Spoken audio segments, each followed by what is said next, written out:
Go away, I'm doing a tutorial video. Ruin my tutorial video. As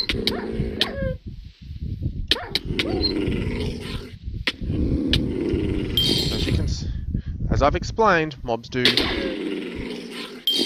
/msgmr.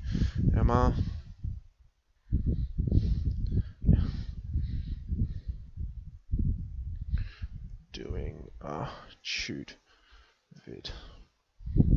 Please leave me alone. Okay, hopefully he leaves me alone so I can explain stuff. So, yes, as a bow, left-clicking uses mana, but gives you arrows. Your right-click is just a normal bow. So yeah, you can shoot. The bow does, I think, about 10 hearts of damage. I know there's a creeper over there. As you can see, your bow will one-shot, a fully charged bow will one-shot creepers and skellies, but not zombies. Now, something about armor. So as you saw, that wolf hit me and my armor went down. If I take off my armor and I left-click and move around, nothing happens. But if I left-click with my armor, you can see that the durability goes up, and that's how you repair armor. I would advise that you take it off piece by piece, because if you take it off all at once, you can get one short. Okay, now each armor, as you can see, has Unbreaking 5 on it, but it also protects for a certain amount of hit points. Is he really going to be annoying?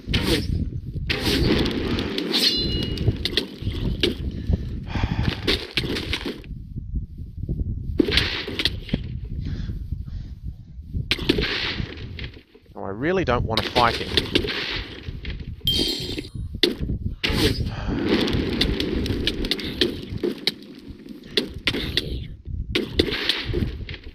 Shut up.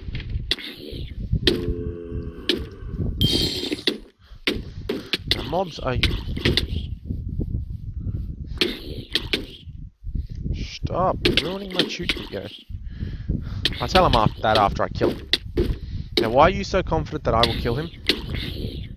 And he will not kill me. There we go. Stop. Explain. Stop. Attack me.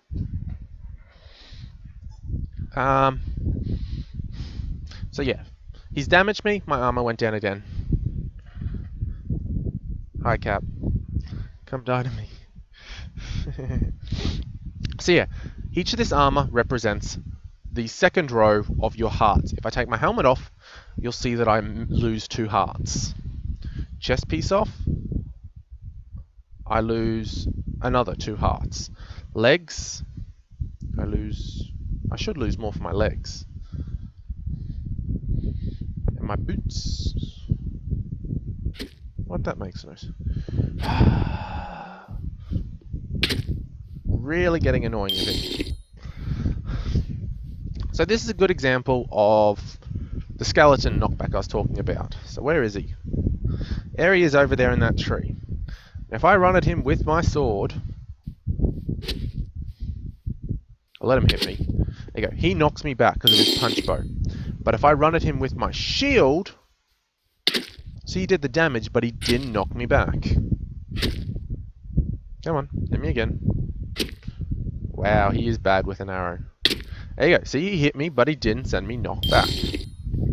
Something else I want to explain is the red means dead that I talk about sometimes, or some people might call. When a dwarf gets low on mana, see, I'll just run around with my shield. Actually, I'll stand here. When a dwarf gets low on mana, I think at about 400, he starts bleeding. Red particles comes off him. He's really terrible with a bow. Should I kill him? He's explaining the purpose. So yeah, he'll start bleeding. And that means he can't heal very much. He's terrible with a bow. Ready?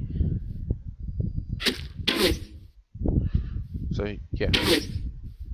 If you see someone spewing out particles... See, now he's worried. There we go. It's the same guy, just this one guy coming over.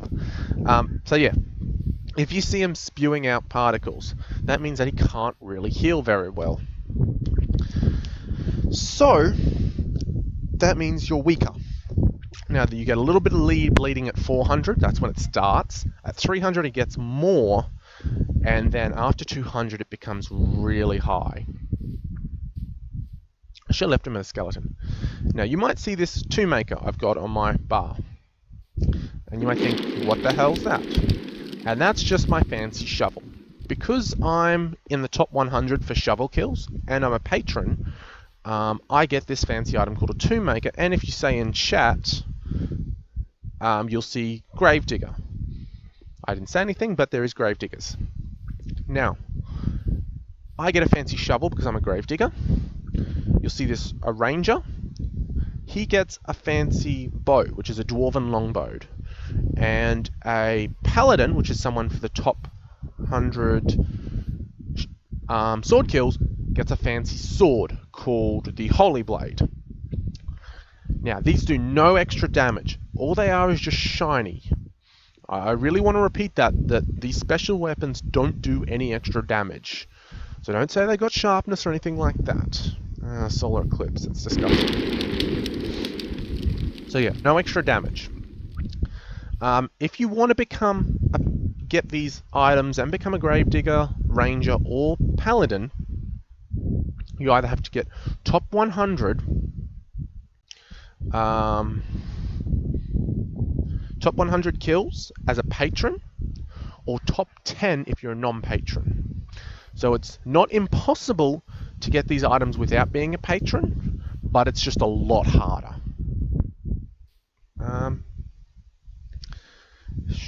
Is there really anything else I need to explain as a dwarf? Oh yes, shrine power. So as you see, there's juice shrine power. That's full.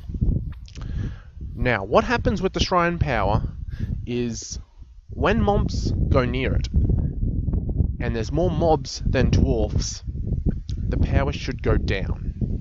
When there's more dwarfs near it than mobs, the power should go up and restore. Ooh, excuse me. Now, some shrines, the power doesn't regen. I'm pretty sure the gate shrine, which is the first one to fall already, doesn't regen. This one should. Now, the way the power works is it can go all the way down, but as long as it doesn't die, it's still the dwarves. When it dies, though, it becomes a monster spawn point. So, see that big thing floating in the sky? That was the original monster spawn point. But now that they took over the gate shrine, they're going to spawn from the gate shrine. Which means if I want to go back to the fight, it's going to actually take a lot of... really hard for me to actually get back in there. Unless I went up over the mountains. So I've gone through all that stuff. Gone through repairing. Really, only thing else I have to talk about is falling back. Oh, and proc tunnels. Proc tunnels are very nice things. Actually, I'll save proc tunnels for a different video entirely. That's something big. If you're new to DBZ, I would advise that you not build proc tunnels by yourself. Just watch someone else doing it, because really, if you stuff up the proc tunnels, you're not helping your team. It's just hard. Something else I can talk about is a proc. Now, if you kill a zombie, or a skeleton or anything, a mob, with your sword or your shield, you'll get this thing called a proc. Now, when I killed that other guy with my sword, the zombie and the wolf, you saw those green sparkles and you hear the roar. I have 2 seconds where I am both faster and I can one-shot any other monster. And if I do one-shot that monster, then the 2 seconds restarts. So this means if you're in a massive pack of zombies, say 5 or 6 zombies are hitting you, and you kill one of them, you can then instantly kill the other 4. It also means that in the end game, if you kill a skeleton or creeper, which are generally weak monsters, if you can get to them and kill them, you can then kill zombies, golems, and wolves very easily. Just because you've killed a weaker thing. Something else I want to talk about quickly is hotbar setup. Now I'm just going to explain my hotbar setup and why I use it, but as you're playing you might find that you don't like it. As a gravedigger, I will say I have shovels on mine. So this is my hotbar setup.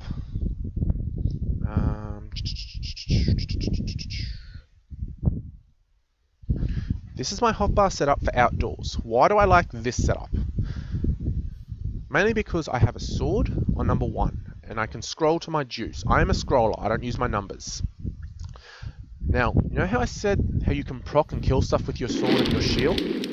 Well, you can also switch to your shovel and the shovel can roll it. The shovel itself can't kill it, and that's because I'm a gravedigger, that's why I'm using my shovel. So I kill stuff with my sword and then I switch to my shovel. And he's a baby zombie. Why does he keep coming back? I don't know. I don't understand. So you'll see that when I kill this guy with my sword, I will get the proc. If he'll come back. He didn't go this far not to kill me, or try to. So yeah, you can hit something and kill it, and then I immediately switch to my shovel and continue rolling. Now I have my sword and my pot close to me, and I have my torches for easy putting down. So if someone quickly knocks out this torch, I can easily fix it up. Another thing is stone. Always have some stone on your bar. That's important. And pick. Normally though, when I'm on a wall, I have my bow. I can shoot it, and I can switch to my shovel for more shovel kills. And then while shooting my bow, I can also switch to my juice. And then if stuff really gets important and I need to switch, I can also switch to my shield and go for juice as well. So that's for outdoors. Also for my indoors, it's a little different. I move everything, I get my bow off my bar, and I move everything down, I put another shovel in. This is because I have sword, juice, shovel, but then I also have shield, juice, shovel, and you'll see how they're lined up the same. It's both a weapon in the middle, juice to the right, shovel to the left.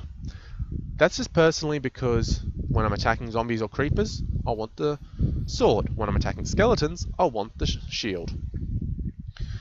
Personally though, most people won't do the double shovel, double juice. It's just the way they like to think. So as you can see, there's more zombies or more monsters than dwarfs, so the power's going down. And I think that's everything I need to talk about for this video.